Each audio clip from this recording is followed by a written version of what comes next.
বাঁকুড়া রায়পুরে ভয়াবহ দুর্ঘটনার শিকার ডিউটিরত সিভিক পুলিশ। রায়পুরের দুর্ঘটনায় প্রাণ গেল সিভিক ভলান্টিয়ারের। রবিবার সন্ধ্যায় দুই বাইক আরোহীর মুখোমুখি সংঘর্ষ ঘটে তৃণমূল দলীয় কার্যালয়ের সন্নিকট এলাকায়। স্থানীয় সূত্রে খবর, ট্রাফিক মোড়ে ডিউটিরত অবস্থায় ছিলেন সিভিক স্বদেশ নাথ। সেখান থেকে তিনি থানার উদ্দেশ্যে যাচ্ছিলেন কিছু কাজে। হঠাৎই রায়পুর তৃণমূলের দলীয় কার্যালয়ের সামনে তার বাইকটি খারাপ হয়ে পড়ে। সে সময় উল্টো দিক থেকে আসা এক বাইক আরোহী সজোরে এসে ধাক্কা মারে ওই সিভিককে। ঘটনায় গুরুতর জখম হয় দুজনেই। খবর পেয়ে দ্রুত ঘটনাস্থলে পৌঁছায় রায়পুর থানার পুলিশ এবং তাদের উদ্ধার করে নিয়ে যায় রায়পুর গ্রামীণ হাসপাতালে। অবস্থা গুরুতর হওয়ায় সেখান থেকে দ্রুত স্থানান্তর করা হয় বাঁকুড়া সম্মিলনী মেডিকেল কলেজ ও হাসপাতালে।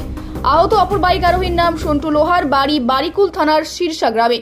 খবর পাওয়া গিয়েছে বাঁকুড়া সম্মিলনী মেডিকেল কলেজ ও হাসপাতালে পরীক্ষা নিরীক্ষার পর সুস্থ হয়ে ওঠেন সন্টু, কিন্তু অবস্থার অবনতি ঘটে রায়পুর থানার সিভিক ভলান্টিয়ার স্বদেশের।